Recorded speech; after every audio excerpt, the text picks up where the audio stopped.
maybe we have broken the record for the most silent meeting that at least I've ever had here. So probably congratulations to me. Should we start? Because I think the first is of Ashish, and he is already here. Guys, if you're on the call, add your name in the attendees list.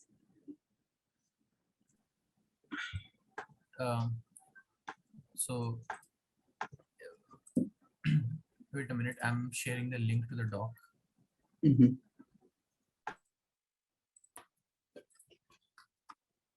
Yeah, so this was the design spec for seeding applications in either Meshri server or adapters. So currently I was thinking about after Utkarsh's last insight on this, I was thinking about seeding this in Meshri server, and I have added details inside of this spec. So as Utkarsh mentioned, we already have different stages to do different things with the pattern files like validation and all.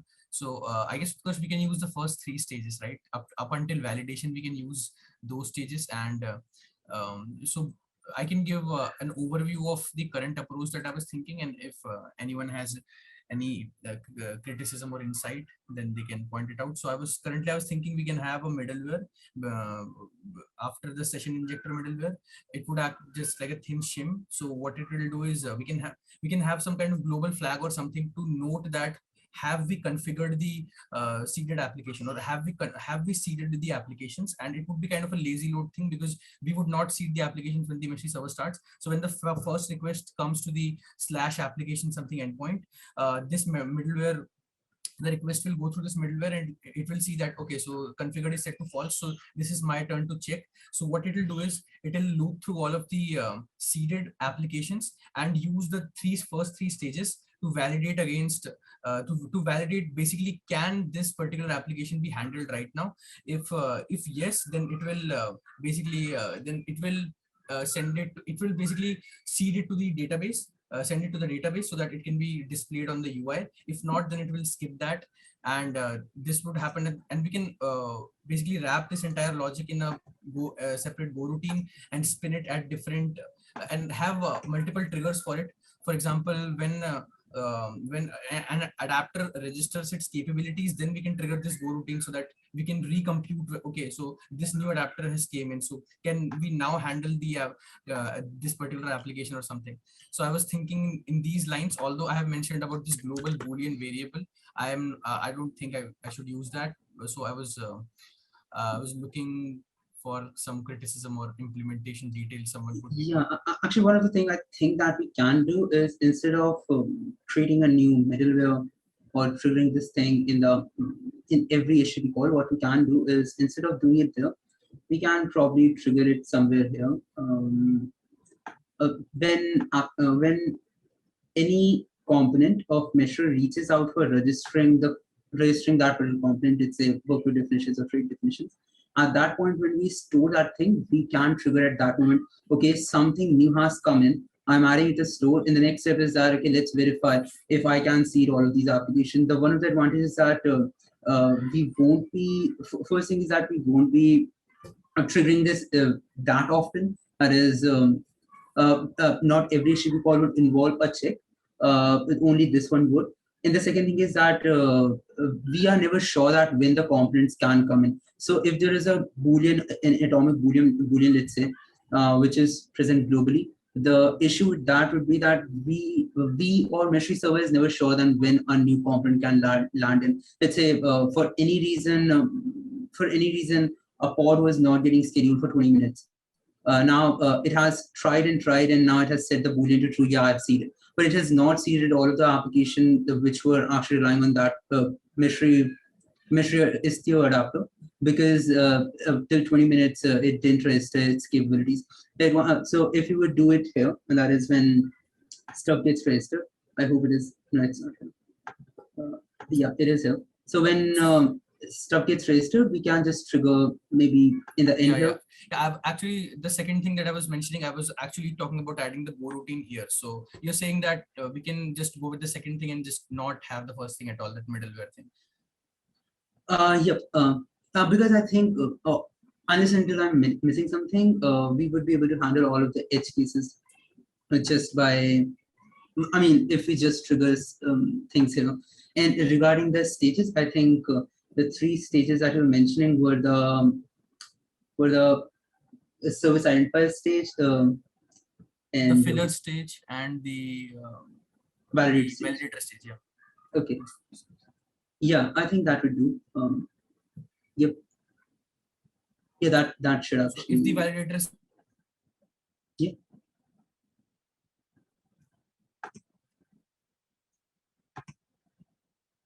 Did I lose my connection?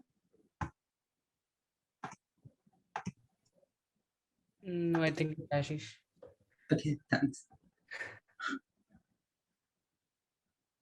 So, does anyone else has any comments over the approach that we are discussing at the moment? The approach I think Ashish was describing was Ashish was sort of describing, and I was chiming in that what we can do is for application seeding, we can handle it centrally, and we can trigger whatever function would be every time any component, regardless of what the component is and where the request is coming from. Every time the component comes in and tries to register anything, we actually trigger this particular function, register workload function as well as register trait function. So in here we can actually add a new function invocation, probably just after set. We do set. That is when we store the stuff in the store. Okay. After that, we can actually call the function to check, can I see these new things? So so in order to make this idempotent, that is, we don't create multiple duplicates, is probably we can maintain a hash of the stuff that we are hashing, maybe compute a MD5 hash, and mark it as, so in the table, what we can do is we can create either a new column with the ID, which is nothing but MD5 hash of the stuff, or we can check manually each column that does this match, okay, this entry already exists, and not that we have to do that manually. SQL would be able to handle that automatically. Ashish has network issues. He'll be back in a minute. He's just messaged me. So yeah, I think this should deal with all of the edge cases. At the same time, other thing that we will have to do in here after we do the registration is we need to check that, okay, I'm going, okay, now that some components are here, is the application that I'm going to register, is this thing going to be even valid? That is, let's say we have a book info pattern. Book info pattern describes a lot of resources in it. Some resources could be available, some resources may not be available, because some of them are actually Mishri servers' own resources. They are always available with Mishri. Those resources are actually here. Hello. Hi, Ashish. Sorry, Welcome back. I actually got disconnected. Did you? Is my topic skipped, or we're talking? No. We are still talking. I was just describing that what we are actually planning. Yeah. Or if someone has comments. Yeah, you were saying something. Yeah. I was just mentioning that we all, like, in a pattern file, there could be some components which come in from other components, like there could be some component which comes from other adapters. Let's not mix up component words. There could be some components which come from other adapters, like Istio adapter, or we have console adapter and multiple other adapters. Say, these particular components, workload definitions can come from multiple other adapters. Some of them are core to Mishri, like I'm sharing here, application and service. These two components are core to Mishri, so they are all. You can assume that they would always be present. But whenever a component comes in for registration, we will have to anyhow verify that all of the components are listed in a particular pattern. They are actually indeed valid. So let me try to show. What an application pattern may look like. So I hope the screen is still visible and it's not lagging. So here we have a book info virtual service. You can see that type described here is virtual service.istio. Sort of indicates that this probably came from Istio adapter. Yes, it did. It will come from Istio adapter. But the second component that we have is the application. Does it come from Istio adapter? No, it does not. It is actually a part of Mishri's core component. So you can assume that this particular component will always be present with Mishri, while the Istio one may or may not be. Let's say, as I was mentioning, pod may have not been scheduled yet. so it just it didn't get the chance to register its capabilities. So the idea is that whenever anything comes in that, okay, Istio wrapper says, okay, I want to register virtual service.istio now. We can come in and we can see that what application do we have to see. So one of them could be Bookinfo, and it is Bookinfo. One of them is Bookinfo. And we can see, okay, Bookinfo is one of them that we had to see. It just doesn't know that have we seeded it or not. We don't have to check that, because what will happen is that by design, it will be idempotent. It should be idempotent. That is, we pick this up, we see, okay, virtual service.istio. Now this thing is valid using the validation stage that we were mentioning earlier. We can check through it very quickly that is this thing valid or not. Okay, it's valid. Now we can proceed ahead and store it. Had this been already stored, doesn't matter, because either SQL query would take care of that. That is, these attributes are already present, so we don't have to perform the insert operation. Or we can, as I was mentioning the other approach, we can store just MD5 hash of this stuff. That will make sure that we don't create duplicate entries in the database. Multiple rows, redundant rows would be absent. So if anyone has comments over that, or maybe see some edge cases that we might be missing. So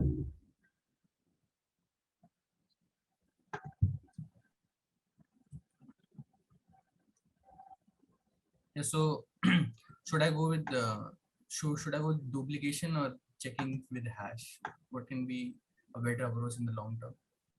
yeah, actually, in both the cases, I think there would be no duplication. The one of the approach that I was describing was absurd, SQL absurd. That is inserted if it doesn't exist, or so.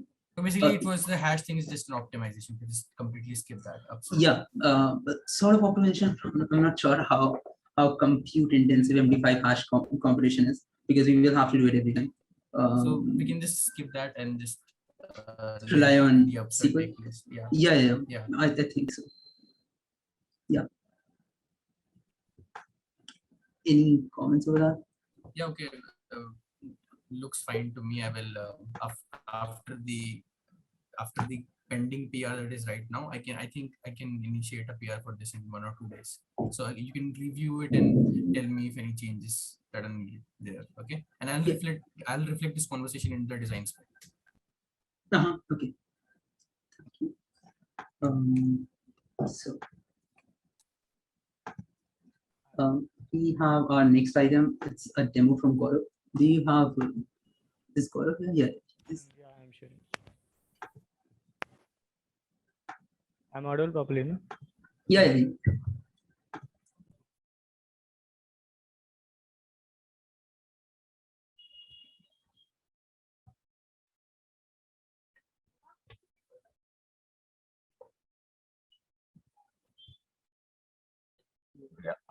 Previously, what on the basis of review of multiple imports of the patterns. So what we were having previously was a model over here that was having all these options, but it was not a good approach to having a model over a model. So I created it in a form of a list. So this thing is like when we click on browse file, upload URL, upload and data import, and the new one mesh map. So when you click over here, the basic thing works that we having previously, the upload from the browser, local upload, sorry. And next is the import from URL. And this thing, the new feature that we are implementing right now is the GitHub import. Let me also share the docs in the chat regarding this.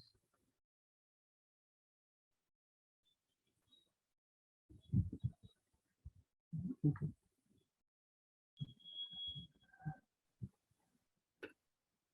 Yeah. For this approach of the GitHub import, I'm getting a bit confused in the implementation of this GitHub import, because I'm clear with the approach mentioned in the docs that it is toggling between the provider as none and remote provider. So it will be selected accordingly that if the provider is none, then the pattern will be fetched in the prescribed way, and if the remote provider, it will be fetching it from the directly the repository we have over here for the service mesh patterns. So I have a doubt regarding this, how to implement this thing and get this action with the UI. Probably I can answer that. Yeah. So I'm not sure I got the entire question. Yeah, I mean, Good. like the approach we are having for the upload and all that too is, let me get the code.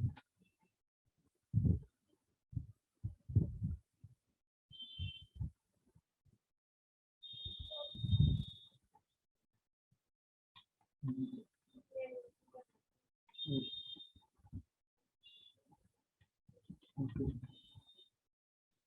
Yep. Or similarly, we can.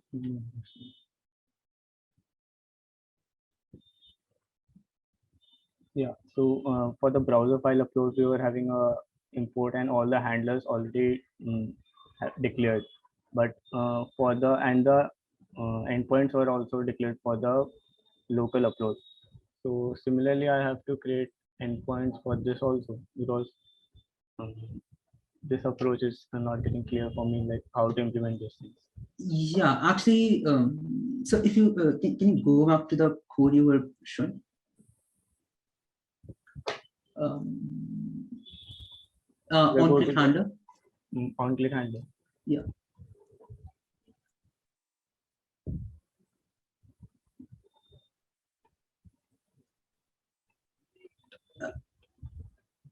You can actually probably Select and control click on the on-click handler on line 184.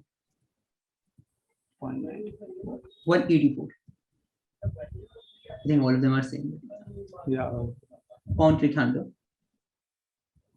The 184. Yep. Just control, hold control and left click on the on click one and not on change. Yeah. Hmm. So can you scroll down? Is it calling itself? No. Oh, okay. It trying to the wrong function. So you want to see the The where we definition are of on click. uploading definition of Yeah. on. Yeah.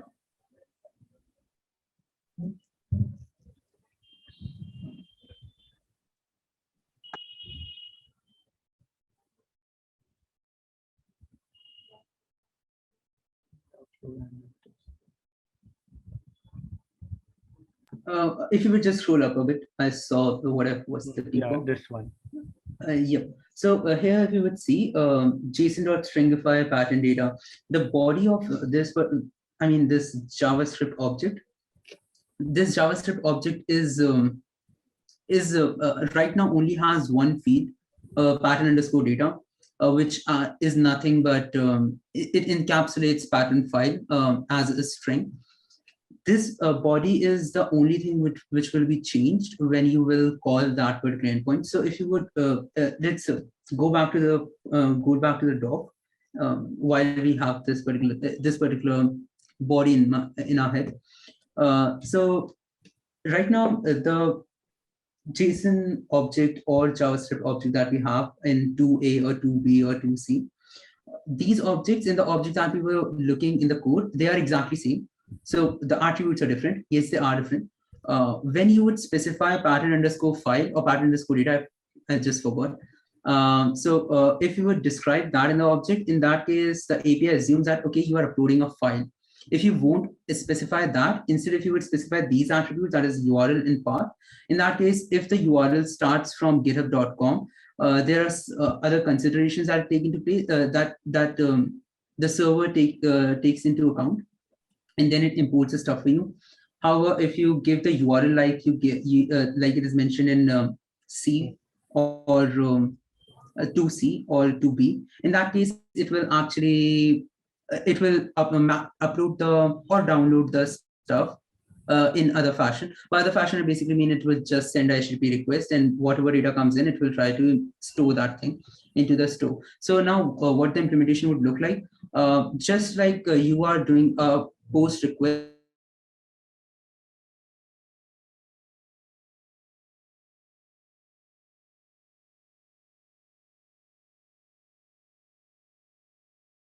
is instead of pattern underscore data, you will have a field called URL. What that URL would look like. So here, a few considerations even in the UI you will have to account for, and those are that you will just like you were showing the model, you are I think showing GitHub import and those kind of things. If it's a GitHub import, the GitHub import URL is supposed to, okay, I don't think we have it at the moment, but probably we may want to have it depending upon the, as last time we discussed, I guess, that it will be dependent upon the remote provider's capabilities or the provider capabilities. If providers mention its capabilities that, okay, I support this thing, in that case, you are going to show GitHub import or GitLab import or those kind of things. Let's say we have that button. So the behavior would be that a user clicks on the button, they will, okay, again, a word of caution, don't take this literally. I'm just mentioning how the logic would go. I'm understanding. Yeah. Just for the record, actually. So you would have the button, you can click on it, and in that modal, what you can ask for the user is their repository, their username, or their organization username. So the thing is that Meshri Cloud actually supports private organizations as well. So if the user wants, they should be able to enter in the text box that, okay, this is my organization name. Actually, unfortunately, we don't have the API at the moment, which will list down the organization name to which we have access to. So right now it could be a text box, definitely not the best user experience, but I mean, something is better than nothing. So we can have that text box. A user can specify that, okay, this is the organization, this is a repository I'm interested in. And the third could be the path that, okay, this is the path from where you are supposed to get my stuff. That is, if you would look at the spec again, in the spec, we have a path attribute in like dir1/dir2, and if a user specifies /*, you can probably add a little annotation in the box just below the text box. That is, hey, if you specify **, it's going to download stuff recursively, and if you don't, then it's just going to traverse. I mean, those are just technicalities, but you can specify that. So this is how logically it is supposed to function. That is, they click on the import from GitHub. You already assume that, okay, it's going to be https://github.com, and then you as a user for owner and repository, they can specify a branch. You can show again a text box for branch. Not literally, you can ask for the branch. You can also mention that, hey, if you don't specify a branch, the default one is main. I'm not sure if that thing is it present in the spec or not, but actually the default branch is main. So if a user is not specifying a branch, we actually assume that, okay, you want to import stuff from main branch, double quotes main. And you can also ask the user the path from where it's supposed to be imported. The API structure is sort of convoluted because we had to pack in a lot of stuff in the same API so as to abide the standardization that we have around our APIs. We don't use put or patch at the moment. It's not part of our standards at the moment. So that is why the API is sort of convoluted. It does a lot of things. I hope it clarifies a bit that how the flow would look like. Yeah, the flow is a bit clear for me. So for the GitHub approach is basically for like the user to upload a pattern from their own repo, right? They can upload from their own repository or any public repository or their organization, the organization they have access to in that particular repository, and they can do so recursively. So let's say we have this service mesh patterns organization, and we have their public repository, and inside sample everything is a pattern file. So a user doesn't have to say that, okay, in the samples import this one and this one. They can just say, okay, this is the organization, this is the repository, and this is a branch. The default one because is main for us, but here it's master. So the user will have to specify, okay, master is the branch I'm talking about.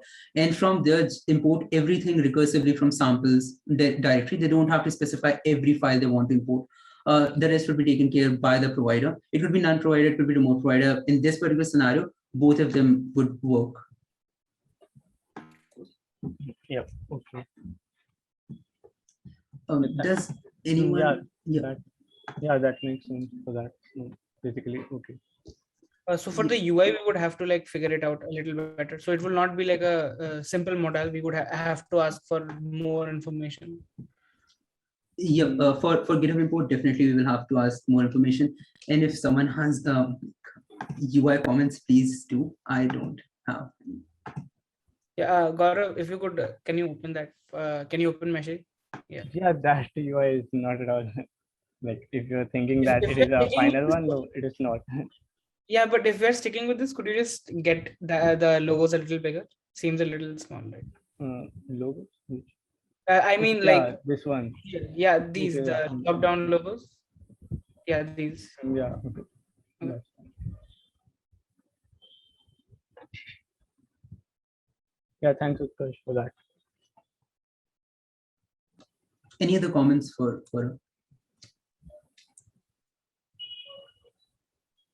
it seems no. Okay. Let's okay. Meghna is yeah. She mentioned in Slack that she won't be able to join the call today. So what's on the agenda next? Okay, it's Rudraksh. Is Rudraksh with us on the call? Yes, he is. So Rudraksh, will you? Yep. So I'll share my screen and talk a bit about phantom tokens. Basically, in the OAuth approach for authorization, OAuth is basically authorization using tokens in layman's terms. So the tokens can be of two types. They can be opaque tokens. Opaque tokens are simply strings, and they can be structured tokens, which are JOTs, basically JOTs. So in the opaque token architecture, the client sends the token. The client makes a request to whatever your front end is, and that front end returns a token back. And then you use that token again to do stuff. Now, when your backend service receives that token, it authorizes that token again with the token service to make sure that it is a valid token and it is indeed the user that wants to do this. This this brings in a lot of latency. For every API service call, you'll have the backend service talking to the token service, and again this happens, and multiple times it happens. So that is why opaque tokens are not good for microservices architecture. That's why we have JOTs, or the structured tokens. JOT contains some data about the claims to be made. So when your service would receive a JOT, it would actually, this becomes a JOT, and in the JOT there would be some data about what the JOT is meant for, what permissions does the user have. So basically it eliminates this call. Like every service doesn't have to call the token service. It eliminates the API calls and thus helps in decreasing latency. Now, the problem with this approach is that sometimes JOT contains some personal data, and thus it is not a wise approach to send that JOT back to the client, because in case something wrong happens, some wrong user might get the personal info of some other user. That's why we have the phantom token approach. Phantom tokens are basically just strings which are used internally to obtain a reference to a JOT. So if I show you this diagram, this is the client. For authentication, the token service has just returned the client a basic token, just a string, and it sends it for whatever tasks it wants. The reverse proxy, basically, this is where a reverse proxy comes in. It receives that opaque token, and then it makes a call to the token service and obtains a JOT for its reference. So this is where the possibility is. And later is not much of a concern. It basically returns the jot back to the API services, and then the API services use whatever is in this jot to do validation and stuff. But this is where we have opportunity to bring in a WASM filter modules. Nginx does this right now, and it has this module. But since Nginx is not so built right now for microservices architecture, and Envoy is the game, we have nothing Envoy native to support this yet. That's why we need a WebAssembly filter for doing this. Basically, what this module does is, from the incoming opaque token, it extracts some of the headers and accordingly sends that, obtains a reference of the jot, modifies the incoming opaque token to represent that jot, and sends it to the service. So this is where an Envoy proxy can come in. And I'm not sure which proxy will it exactly be. Will it be ingress proxy, or will it be the gateway, or it would be individual service proxies? But we can have a WASM filter here, which could act as an extension to Envoy to provide this ability. The jot manipulator that we have, which is my next topic as well.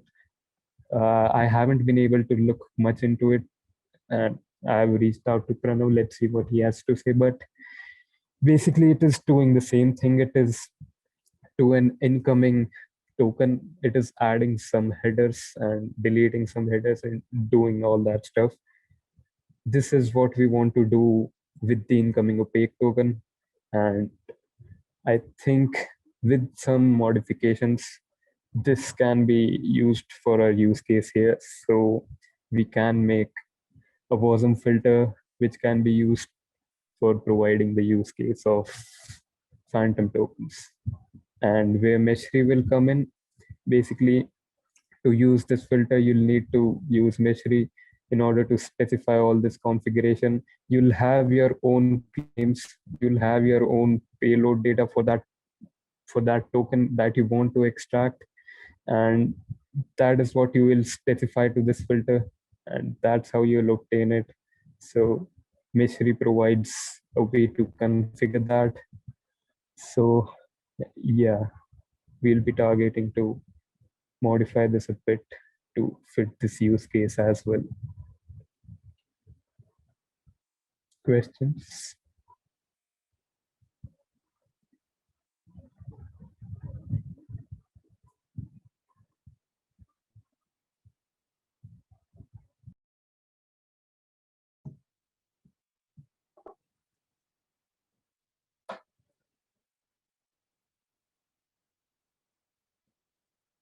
Okay, no questions.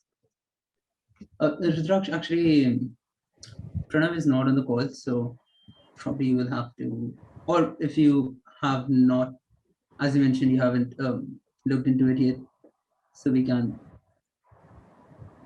Yeah, I don't know, like, I'm trying to find kind of a toy service which I could use with this. I think it was made very specific to Samir's service. I mean, yeah. So probably Pranav will be able to give some insight on how exactly he tested this and yeah, that stuff. Okay, so yeah, and I don't think Pranav.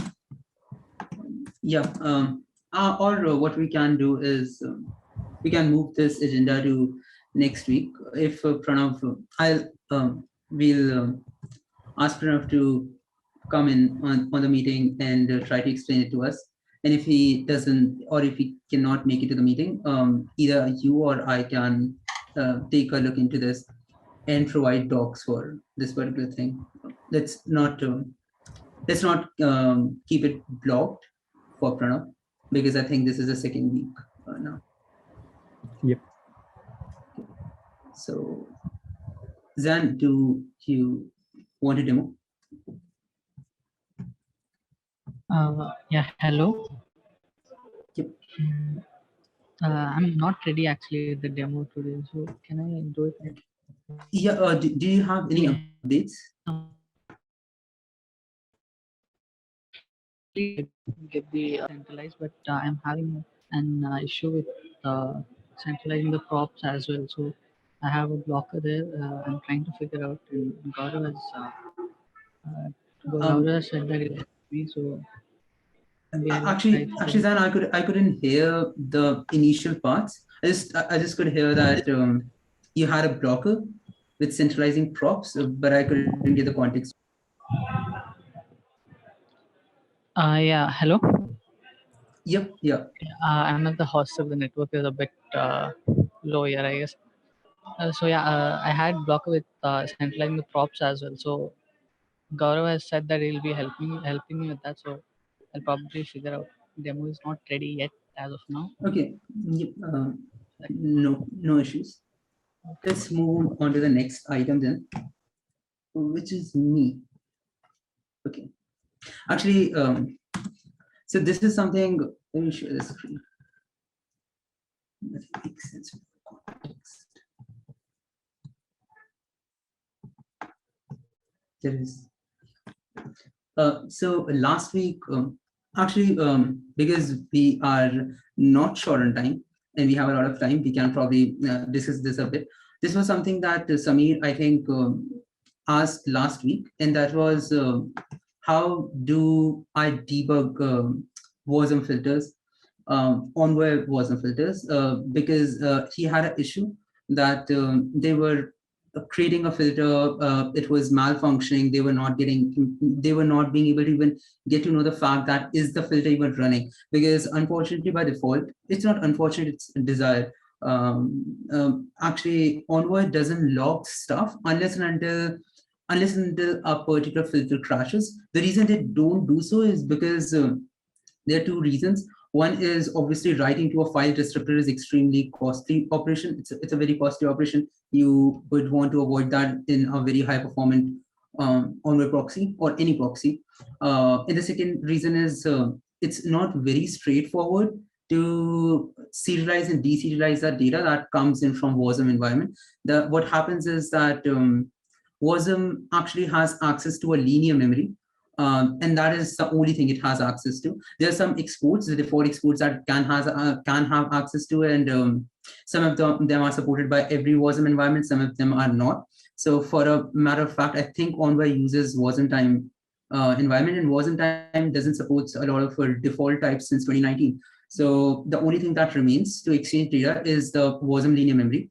WASM linear memory works in a fashion like it's sort of a heap. It's just not very sparse in any sense. So what you can do is you can write in stuff on that particular anything. You can dump any bytes on that particular linear memory, and you can say to your host machine that, hey, I've dumped something. This is a length. Go and read it. And now what the host machine can do, and it can go in there, it can try to read it. If you have encoded in some format, let's say you have used COB encoding or any sort of encoding, it will try to decode it. So as you can see, it's a very costly operation. First, actually writing to memory is not very costly, but serializing it and then writing to memory and then deserializing it is a very costly operation. It's basically a very costly operation. It's costly to the extent that sometimes people avoid it to such an extent that they would even change approach, because obviously if it's a very high performant application, you don't want to do serialization deserialization every time you want to log stuff.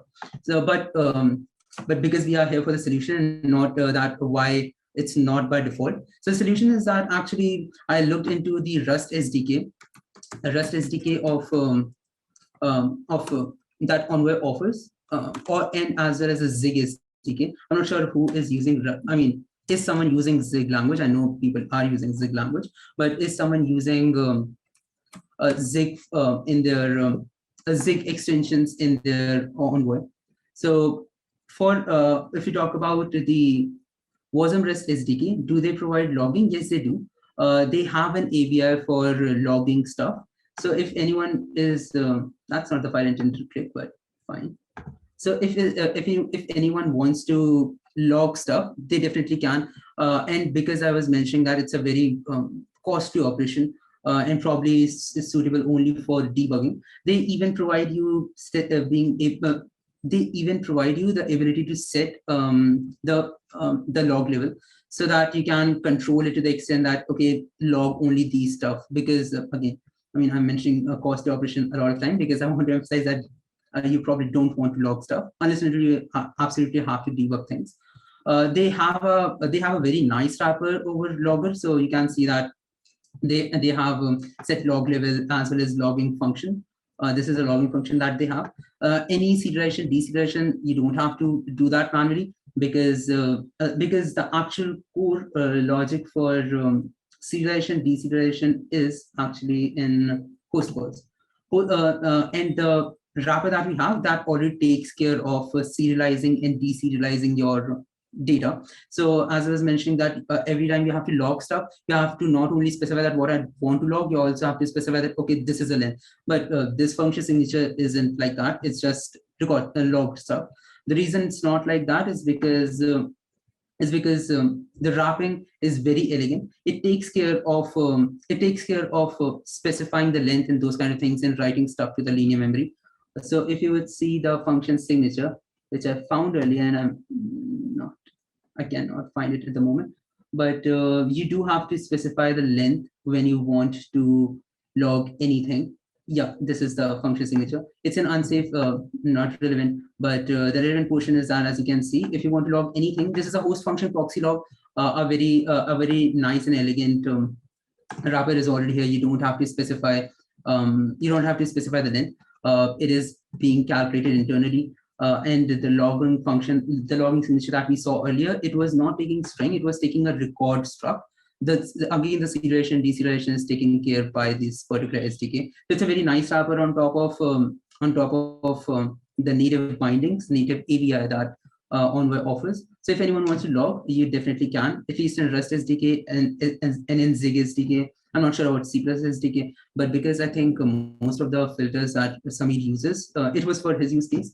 So, and I assume that a lot of filters that that Samir uses are written in Rust. So probably he should be able to log stuff that he wants to. So, and Samir is not here. We can send him the recordings probably.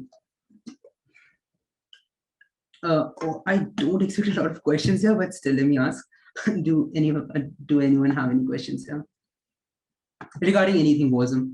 We are here to kill in 30 minutes, so.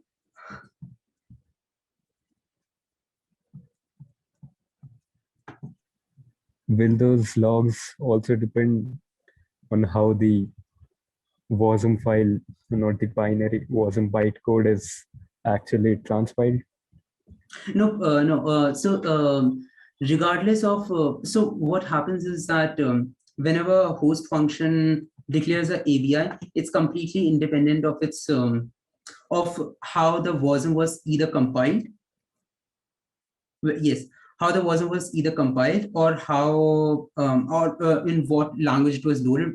Was it a WebAssembly text, that is what, or was it C++, was it Zig? It doesn't exactly matter. Where it does matter, there is a caveat that let's say you are using WASI bindings. Let's say you are saying that I want to use FS syscall. You cannot do that unless and until you are specifically compiling it for WASI. Same goes for compiling it for Envoy. You have to, Envoy has SDKs for this. They have procedural macros for this in Rust at least, where you can just import it and it will handle stuff. What it does internally, it will sort of create header files in C. It will say, do not interrupt the compilation just because you think it's missing. I'm letting you know that this thing is going to come in. It's just going to give a function declaration, not function definition. And the function declaration is going to come in from the ABI. That is, it will be injected by the host machine, the host program, onto the WASI or WASM environment. So these are the only caveats that you would have. That is, compilation step can be a bit trickier, but if you are using Envoy or anything which has a robust SDK built around it, then that's not something we have to concern ourselves with, because the SDK takes care of managing those kind of things. So no no for like there are no as such extra steps that we have to take in to use anything that the host machine has to offer to the WASM binary. I see. Any other questions?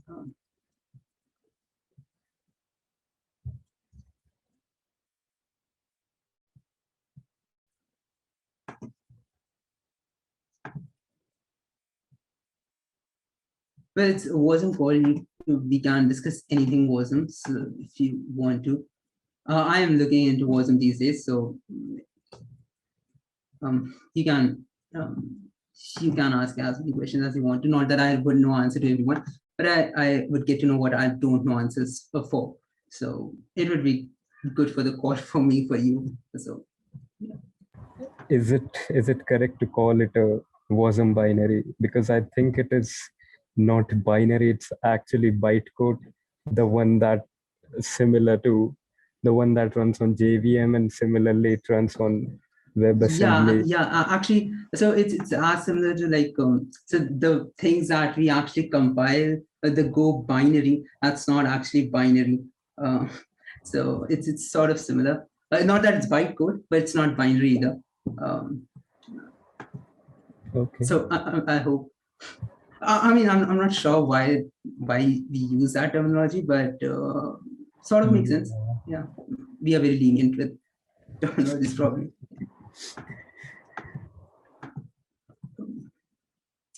So I think we can wind up the call. Let's think if we have something else that we can probably discuss. We don't have Navindu here, but there is a few things that we had to discuss on Mystery Cloud side as well. And those were that Mystery Cloud right now supports uploading filters, but what it does not support at the moment is uploading them in binary format. Right now, it's accepting stuff as string, not the most optimal way to store stuff in the database. So that's something that we have to fix. The other thing is that, as we discussed earlier, we have to persist the configuration as well, and not only the binary. So that is also something that we have to add, and probably that is something that I'm not sure if if Navindu is the one who'd be doing that, or Sayantan, have you taken up that particular thing? If I mean, I could be mixing stuff up because you are on Mystery Cloud at the moment. So are you the one who'd be handling that, or is it still on plate of Naveen?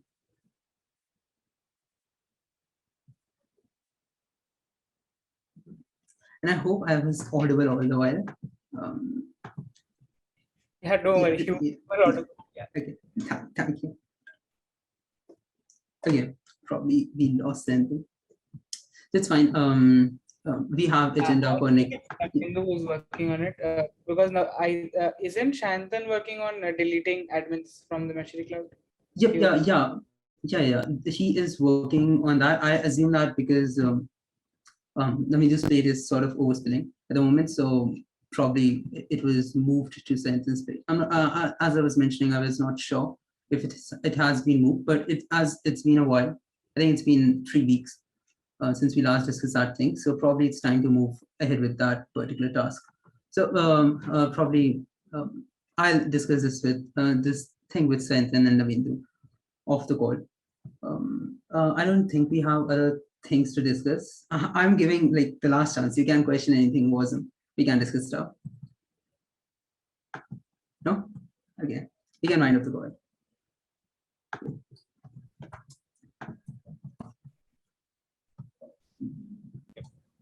Yep, Yeah, bye. Yeah, bye. Hello, I have a question. Like, can we ask any Mystery Cloud question? Yeah, sure. Yep. Okay, so actually, what I saw is that right now, if you click on that admin button, like add admin, then if you register with, like, it will ask for your username, you gave it, and then it will ask for the role name. Like, if you give the admin, it will register properly without any error. But if you try to give any other thing, role like member or something, it will give a 500 internal server error. So is that intentional or is it a bug? Rudraksh is a man. He implemented it.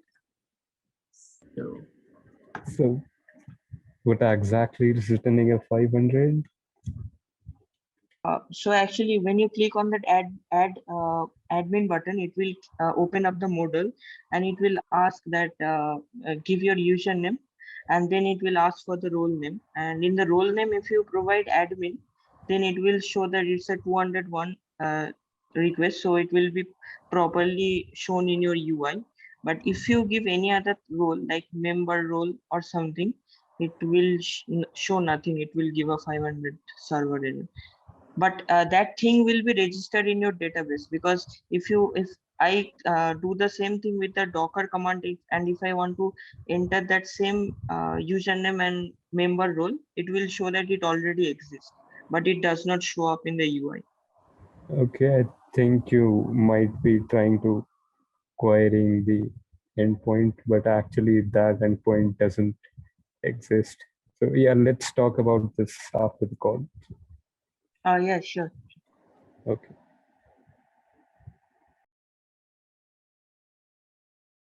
Okay, guys, then it's one of the call. I'll also talk to Sent and Navindu regarding the upload API that we have in cloud. Other than that, I think Rudraksh and Sent would connect after the call regarding the admin and role stuff. So, bye, guys. Bye bye. Bye. Or bye, folks, actually.